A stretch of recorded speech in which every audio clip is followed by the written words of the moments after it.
মহানগৰী কামাখ্যা নাৰ্চাৰীত উচ্ছেদ এটা ব্যক্তিগত প্ৰতিষ্ঠানৰ নাৰ্চাৰীত প্ৰশাসনৰ লোক নোহোৱাকৈ উচ্ছেদ চলাবলৈ আহিছিল ব্যক্তিগত প্ৰতিষ্ঠানৰ এটা দল। কিন্তু সাংবাদিকৰ কেমেৰা দেখি পলাল দলটি। নিজকে ৰেলৱে বিভাগৰ পৰা অহা বুলি কয় দলটিয়ে আৰু কোনো ধৰণৰ আগজননী নিদিয়াকৈ এনেদৰে উচ্ছেদ চলাবলৈ আহিছিল দলটোৱে। আৰু ঘটনা সম্পৰ্কে স্থানীয় ৰাইজে উজাৰিলে তীব্ৰ ক্ষোভ।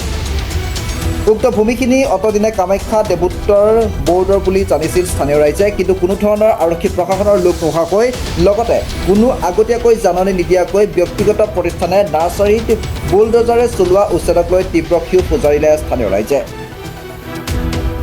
আৰু আপোনাৰ মানে একজন মানে আহিছে, সিহঁতে আহি কেনে মানে ভাঙি আছে, মানে ধৰক আপোনাৰ কোনো ধৰণৰ নটিচ দিয়া নাই। ইয়াতে আমাৰ ঘৰত সৰু ল'ৰা ছোৱালী আছে। আমি আজি বহুত বছৰৰ পৰা আছোঁ ইয়াতে, বহুত বছৰৰ পৰা আছোঁ। আমাৰ জন্ম ইয়াতে, মোৰতো 44 ইয়াৰ্ছ জন্ম ইয়াতে।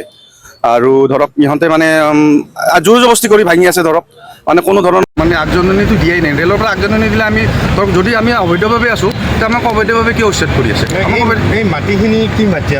এনেতো আমি শুনাততো সৰুৰ পৰা নীলাচলৰ মাটি বুলি শুনা পাই আছিলোঁ, কামাখ্যা নীলাচলৰ মাটি বুলি, ৰেলৰ মাটি বুলি শুনা পাইছিলোঁ। কিন্তু ৰেলৰ মাটি বুলি কয়। আমাকো সময় দিব লাগে না, আমাকো সময় দিয়া নাই। আপোনালোকে কিমান বছৰ ধৰি ইয়াত? মোৰ দেউতাটো ইয়াতে মোটামুটি 60-70 বছৰৰ ওপৰত। আমাক ধৰক নটিচ দিয়ক, যদি ৰেলৰ মাটি হয় আমাক নটিচ দিয়ক, আমাক সময় দিয়ক, আমি সময়ত খালী কৰি কেনে। আৰু অনেক ৰকম গ'লে য'ত উচ্ছেদ হয় উচ্ছেদস্থলীত আৰক্ষী আহি উপস্থিত হ'ব লাগে। এতিয়ালৈকে আহিছে নেকি? নাই, আৰক্ষীটো এওঁলোকে আৰক্ষীৰ পৰা অহাই নাই কোনো। আমিহে আৰক্ষীক খবৰ দিছোঁ এইমাত্ৰ। আমি লোকেল থানাত ফোন কৰিছোঁ, আমি 112ত ফোন কৰিছোঁ। 112ৰ পৰা কৈছে যে আমি পুলিচ পঠাই আছোঁ। তেওঁলোকে কোনো ধৰণৰ আৰক্ষী নোহোৱাকৈ আপোনালোকে? হয়, কোনো আৰক্ষী নোহোৱাকৈ বলপূৰ্বকভাৱে, আৰু তেওঁলোকে বলপূৰ্বকভাৱে মানে সেই বলপূৰ্বকভাৱে তেওঁলোকে মানে হেৰি কৰি আছে। JCB লৈ আছে? JCB লৈ আছে, হয়, বলপূৰ্বকভাৱে লৈ আছে। মানে আগজনৰো দিয়া নাই? আগজনে দিয়া নাই, একজনে একো দিয়া নাই। সিহঁতে আগজনে নটিচ কোনো ধৰণৰ কৰাই নাই আমাক। আৰু নটিচ কৰিলে আমি অবৈধভাৱে আছোঁ, তেওঁলোকে অবৈধভাৱে আমাক উচ্ছেদ কৰিব নালাগে। কোৱা নাই আমাক, এনে আহি কিনে ঘৰবিলাক ভাঙবা লাগছে আৰু JCB আনিছে, JCB আনি কিনে ভাঙবা লাগছে। আৰু আমাৰ এনে মাটি বাচনো আছে, মাটি বাচন অলপ টাইম লাগে না গুচাওঁতে। এই মাটি বাচন ধুনীয়াকৈ কিনি থওঁ আমিতো পইচা লৈ আমাক খালী কৰিব দিয়া নাই।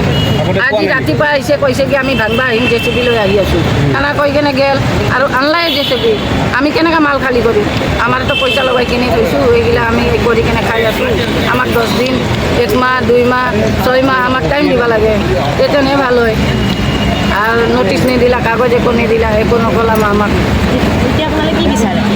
আমি বিচাৰোঁ আমাক নটিচ দিয়ক, টাইম দিয়ক, তেতিয়া আমি ভালকৈ খালী কৰি দিম। আপোনালোকে লাগে চবেই খালী কৰি দিম, কি আছে? এনেকৈ আহি কেনে ঘৰ ভাঙব, সেইটো কথা নহয়। গুৱাহাটীৰ পৰা পূজা দাসৰ ৰিপৰ্ট, প্ৰাপ্ত টাইম ডিজিটেল।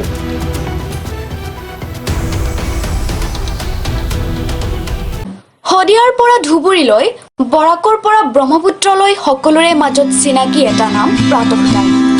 থলুৱা ভাষা, কৃষ্টি আৰু সত্য বাতৰিৰ আধাৰত প্ৰতিষ্ঠিত খবৰ প্ৰাতঃ টাইমৰ প্ৰতিটো বা বাতৰি পুংখানুপুংখভাৱে চাবলৈ Facebook, YouTube, website, Twitter, Instagram আৰু ব্লগাৰ পেজত লাইক আৰু ফ'ল' কৰক।